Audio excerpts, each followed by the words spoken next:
नमस्कार, मंडल news bulletin में आपका स्वागत है। आइए पेश करते हैं आज के कुछ प्रमुख व मुख्य समाचार। अब तक यदि आपने मंडल न्यूज के इस चैनल को लाइक व सब्सक्राइब नहीं किया है तो जल्द से जल्द इस चैनल को लाइक व सब्सक्राइब जरूर कर दें।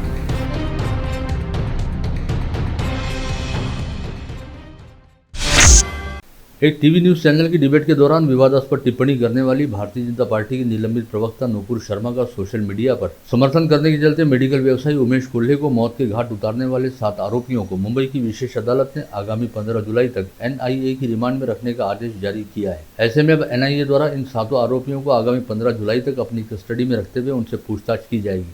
इस जांच व पूछताछ के तहत NIA का मुख्य फोकस विशेष रूप से इस बात की ओर है कि क्या इस हत्याकांड से जुड़े आरोपियों तथा शेख इरफान द्वारा चलाए जाने वाले रहबर हेल्पलाइन संगठन का किसी आतंकी संगठन या बाहरी देशों के साथ कोई लिंक या वास्ता है।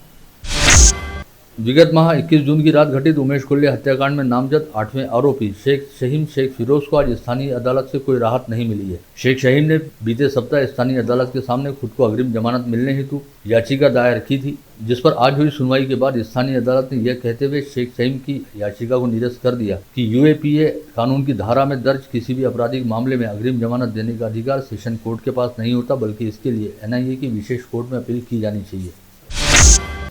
कोतवाली पुलिस द्वारा विगत 21 जून को कातिलाना हमले का शिकार हुए उमेश कोल्हे के बेटे संकेत कोल्हे व बहू वैष्णवी कोल्हे को आज थाने बुलाकर उनके बयान दर्ज किए गए। साथ ही उन्हें आरोपियों की फोटो दिखाते हुए जानने का प्रयास भी किया गया कि क्या उन्होंने इनमें से किसी आरोपी को मौका वारदात पर देखा था। इसके अलावा भारतीय जनता पार्टी की नेत्री नूपुर शर्मा का सोशल मीडिया पर समर्थन किए जाने के चलते शहर में कुछ लोगों को धमकी भरे फोन कॉल्स भी आए थे, जिसे लेकर एक मोबाइल शॉपी संचालक द्वारा कोतवाली थाने में शिकायत दर्ज कराई गई। इस मोबाइल शॉपी संचालक को भी आज एक बार फिर कोतवाली थाने में बुलाया गया, जहां पर की गई पूछताछ में पता चला कि कोतवाली पुलिस ने उमेश कोल्हे हत्याकांड में जिन 7 आरोपियों को गिरफ्तार किया है, उनमें से ही एक आरोपी ने इस मोबाइल शॉपी संचालक को फोन पर जान से मारने की धमकी दी है।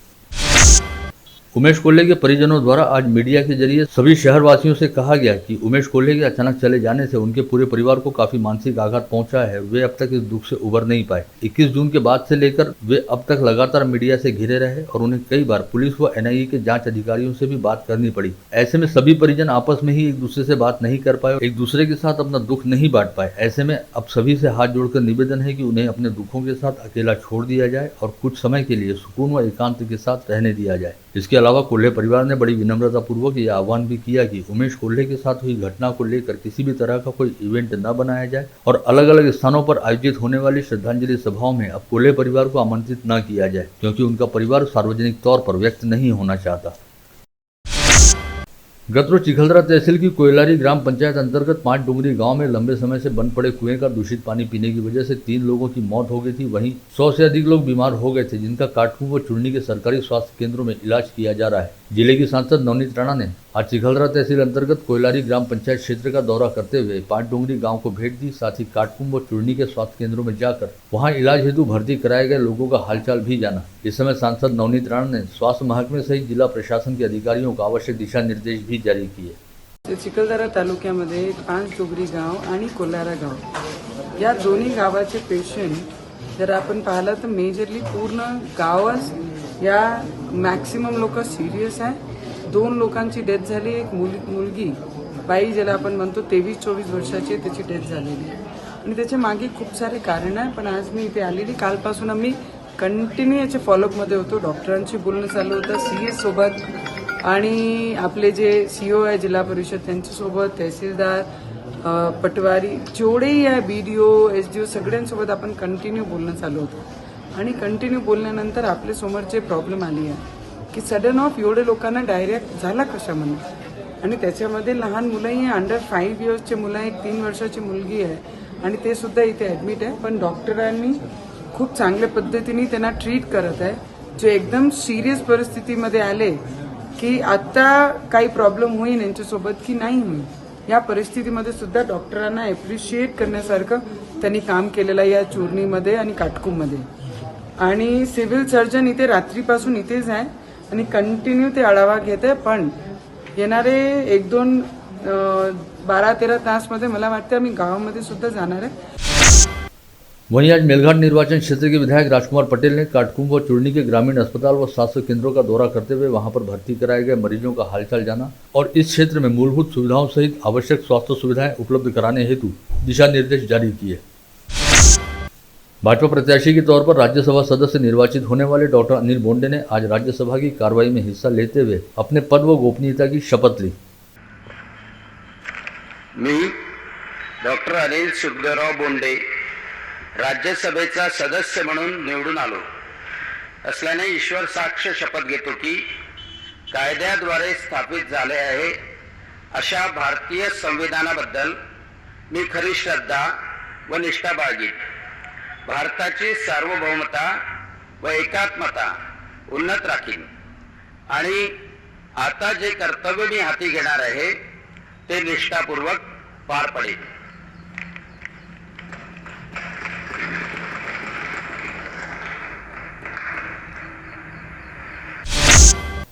महावितरण द्वारा अब अपने सभी विद्युत ग्राहकों से विद्युत बिलों की वसूली हर महीने की जाएगी और विद्युत बिल जारी होने के बाद उसे अदा करने के लिए 21 दिनों का ही समय दिया जाएगा। यदि इस कालावधि के दौरान विद्युत ग्राहकों द्वारा अपने विद्युत बिल की रकम अदा नहीं की जाती है तो उनकी विद्युत आपूर्ति को खंडित करने के निर्देश महावितरण कर्मचारियों को दिए गए हैं। यानी अब अगर एक महीने का भी विद्युत बिल बकाया रहता है तो विद्युत उपभोक्ताओं के घर में अंधेरा छा सकता है।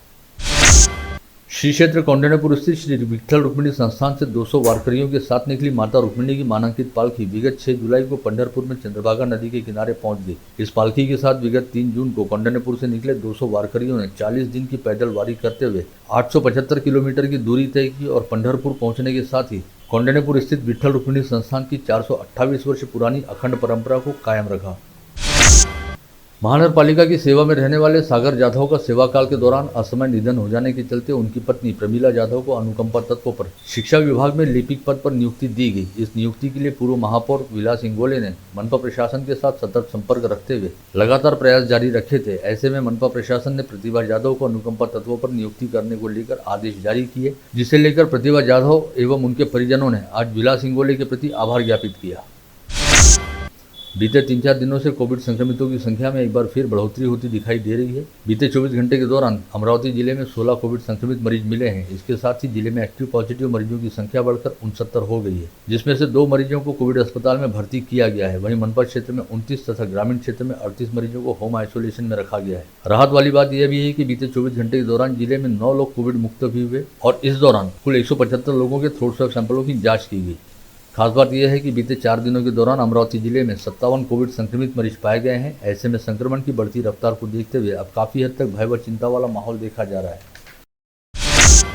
महानगर पालिका की 14 स्कूलों में जारी शैक्षणिक सत्र से पहली बार अंग्रेजी माध्यम की कक्षाएं शुरू की गई और मनपा की अंग्रेजी माध्यम की शालाओं को पालकों का भारी प्रतिसाद भी मिल रहा है। ऐसे में मनपा शालाओं में पद संख्या बढ़ने लगी है, जिसके मद्देनजर मनपा प्रशासन ने 21 क्रीड़ा शिक्षकों की नियुक्तियां भी की है। विदर्भ कुम्हार समाज समिति द्वारा मेडिकल व्यवसायी उमेश कोल्हे को सामूहिक श्रद्धांजलि अर्पित की गई, जिसके लिए राजकमल चौराहे पर सामूहिक श्रद्धांजलि कार्यक्रम का आयोजन किया गया था। इस अवसर पर विधायक रवि राणा समेत विभिन्न गणमान्यों ने उपस्थित रहकर उमेश कोल्हे को सामूहिक श्रद्धांजलि अर्पित की। स्वर्गीय उमेश भाऊ कोल्हे यांना मी नतमस्तक होतो, प्रणाम करतो आणि त्यांना भावपूर्ण श्रद्धांजली सुद्धा आपल्या सगळ्यांच्या वतीने देतो। अत्यंत मेहनतीतून उमेश भाऊनी आपल्या जीवनाची सुरुवात केली, शून्यातून आपलं विश्व निर्माण केलं आणि कुंभार समाजामध्ये एक व्यक्ती खऱ्या अर्थानं या अमरावतीमध्ये मेडिकल स्टोअरच्या माध्यमातून त्यांनी जी भव्य मेडिकल स्टोअरच्या माध्यमातून एक चांगली प्रतिमा आणि एक चांगलं समाजाला देण्याचं काम, समाजसेवेचं काम त्यांनी या अमरावतीमध्ये नेहमी करत आले आणि कुंभार समाजाचे संपूर्ण इथे या ठिकाणी बसलेले संपूर्ण हा परिवार जेव्हा काल माझ्याकडे आले खूप दुःखी होते। सगळ्यांना म्हणजे पूर्ण महाराष्ट्र, अमरावती, संपूर्ण देश व्यथित आहे, दुःखामध्ये आहे की अशी घटना झाली की त्याचा किती वेळा निषेध केला तरी कमी आहे। जिले के चांदू रेलवे तहसील अंतर्गत बग्गी निवासी आदिवासी समाज के कई लाभार्थी परिवारों के नाम प्रधानमंत्री आवास योजना की सूची में अनुसूचित जमाती प्रवर्ग से हटाकर अन्य प्रवर्ग में समाविष्ट किए गए हैं, जिसे लेकर आज संबंधित लाभार्थियों द्वारा जिलाधीश से मुलाकात करते हुए शिकायत की गई और इस मामले में आवश्यक कार्रवाई करने की मांग भी की गई। रमई आवास योजना के लिए अमरावती विभाग के 5 जिलों के लिए 8 करोड़ 50 लाख रुपए की निधि वितरित की गई है। सामाजिक न्याय विभाग द्वारा निधि का वितरण किया गया। ऐसी जानकारी प्रादेशिक समाज कल्याण उपायुक्त सुनील वारे द्वारा दी गई। जिले के मोर्शी तहसील क्षेत्र अंतर्गत सावरखेट गांव में बादल फटने से किसानों के खेत बह गए और किसानों का लाखों रुपए का नुकसान इस आफत वाली बारिश से हुआ है, जिसके चलते किसानों ने प्रशासन से तुरंत सहायता व मुआवजा दिए जाने की मांग की है। भाजपा नेता किरीट सोमैया ने शिवसेना के पार्टी प्रमुख व पूर्व मुख्यमंत्री उद्धव ठाकरे के लिए ट्विटर पर माफिया शब्द का प्रयोग किया, जिससे स्थानीय शिवसैनिक संतप्त हो गए हैं और शिवसेना की जिला शाखा द्वारा सोमैया के बयान का निषेध किया गया। जीएसडीए की वरिष्ठ भूवैज्ञानिक हिमा जोशी के मुताबिक जिले में कम हो रही बारिश के अलावा बारिश का पानी जमीन में रिसने की मात्रा कम होने और बारिश का पानी व्यर्थ बह जाने के कारण भूजल स्तर में लगातार कमी आ रही है। यही वजह है कि जिले के 1986 गांवों में से केवल 452 गांवों में ही कुआं खोदने की अनुमति भूजल सर्वेक्षण विभाग द्वारा दी गई है। धारनी तहसील निवासी 3.5 वर्षीय बालक के सीने में फुटाने का दाना फट गया था, जिससे उसे सांस लेने में काफी तकलीफ होने लगी। इस फुटाने को निकालना डॉक्टरों के लिए काफी चुनौती भरा कार्य था, लेकिन अमरावती शहर के एक निजी अस्पताल ने इस चुनौती को स्वीकार करते हुए इस बालक को जीवन दान दिया। शिक्षा के क्षेत्र में अग्रणी रहने वाली पोदार इंटरनेशनल स्कूल में आज शाला की प्राचार्य मनीषा संगर द्वारा शाला के छात्र छात्राओं की जनजागृति करने हेतु आपातकालीन परिस्थिति में बचाव कार्य कैसे करें इस विषय को लेकर कार्यशाला का आयोजन किया गया था, जिसमें दमकल विभाग के दस्ते द्वारा आग से बचने के प्रात्यक्षिक दिखाए गए।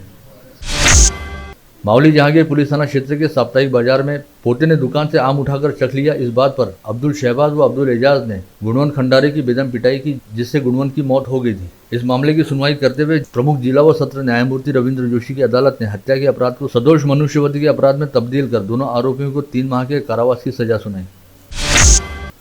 सौरभ गुप्ता आत्महत्या मामले में श्वेता गुप्ता व संगीता गुप्ता की गिरफ्तारी से पूर्व अग्रिम जमानत मंजूर कर ली गई। विगत 29 जून को श्वेता गुप्ता व संगीता गुप्ता के खिलाफ गाड़गेनगर पुलिस थाने में धारा 306 व 34 के तहत अपराध दर्ज किया गया था। कोरोना काल में सर्वोच्च न्यायालय के आदेश पर छेड़खानी के अपराध में सजा भुगत रहे कैदी को पैरोल की छुट्टी पर छोड़ा गया, लेकिन बालू वानखड़े नामक यह कैदी जेल में वापस लौटने की बजाय फरार हो गया। ऐसे में बलगांव पुलिस अब उसकी तलाश कर रही है। एक सप्ताह में फरार होने वाले कैदियों की संख्या अब 3 पर जा पहुंची है। चांदू रेलवे पुलिस थाना क्षेत्र के मालखेड़ निवासी दिवाकर वावरे व कोठागढ़ी निवासी श्रीकृष्ण जेवड़े नामक 2 बदमाशों को तड़ीपार किया गया। इसी पुलिस थाना क्षेत्र से पिछले सप्ताह से अब तक 4 गुंडे तड़ीपार किए गए हैं। राजापेट पुलिस थाना क्षेत्र के श्री कृष्णापन कॉलोनी में रहने वाले सुयोग काटोले नामक प्राध्यापक को पोलैंड में नौकरी लगाकर देने का प्रलोभन देते हुए 2,83,000 रुपए की ऑनलाइन धोखाधड़ी की गई। बडनेरा पुलिस थाना क्षेत्र के हनुमान नगर मंदिर में चोरों ने चोरी की और मंदिर से सोने का पॉलिश चढ़ा चांदी का मुकुट व नगद रुपए समेत दान पेटी चुरा ली। बडनेरा पुलिस ने अपराध दर्ज करते हुए चोरों की तलाश शुरू की है। फ्रेजरपुरा पुलिस थाना क्षेत्र के चैतन्य कॉलोनी से महादेव खोरी रोड पर विशाल गोडे के साथ मोटरसाइकिल से जा रही महिला संतुलन बिगड़ जाने से नीचे रास्ते पर गिर पड़ी और सिर पर गहरी चोट लगने की वजह से महिला की इलाज के दौरान मौत हो गई। पुसद तहसील के खंडाला घाट में मोटरसाइकिल और नैनो कार के बीच हुए सड़क हादसे में एक व्यक्ति की मौके पर मौत हो गई, जबकि एक व्यक्ति गंभीर रूप से घायल हो गया। नागपुर के रुईखेरी परिसर से बहने वाली वना नदी में कल गुरुवार को 25 से 30 वर्ष की एक युवक व युवती की लाश मिली। प्राथमिक अनुमान के मुताबिक पहले इन दोनों की हत्या की गई, बाद में दोनों की लाशों को नायलॉन की रस्सी के सहारे पत्थर से बांधकर एक साथ नदी में फेंक दिया गया ताकि सबूत को नष्ट किया जा सके। दोनों मृतकों की अब तक शिनाख्त नहीं हो पाई है। राजापेट पुलिस थाना क्षेत्र के बेलपुरा परिसर में नरेश उर्फ विक्की शिंदे नामक आरोपी हाथ में तलवार लेकर दहशत फैला रहा था, जिसे पुलिस द्वारा गिरफ्तार किया गया। गाड़गेनगर पुलिस थाना क्षेत्र के नवसारी रिंग रोड परिसर में चल रहे जुआ अड्डे पर पुलिस ने छापा मारा, जहां पर 3 जुआरियों समेत एक महिला को गिरफ्तार किया गया। खोलापुरी गेट पुलिस थाना क्षेत्र के आनंद नगर में विकास वानखड़े से महेंद्र फरसाडे ने शराब पीने के लिए रुपए मांगे और रुपए देने से मना करने पर महेंद्र ने अपने कमर में रखा हमाली करने का हुक निकालकर विकास पर हमला कर दिया। पुलिस मामले की जांच कर रही है। गाड़गेनगर पुलिस थाना क्षेत्र के वलगांव रोड स्थित लड्डू प्लास्टिक कारखाने के पास खड़े इमरान शेख पर गब्बर व शेख कलीम नामक आरोपियों ने पेट पर ब्लेड और सीने पर छोटे चाकू से वार कर उसे घायल कर दिया। आप देख रहे थे मंडल न्यूज बुलेटिन। हमारे चैनल को लाइक करें, शेयर करें और हाँ, सब्सक्राइब करना ना भूलें। कल होगी आपसे फिर मुलाकात, तब तक के लिए धन्यवाद।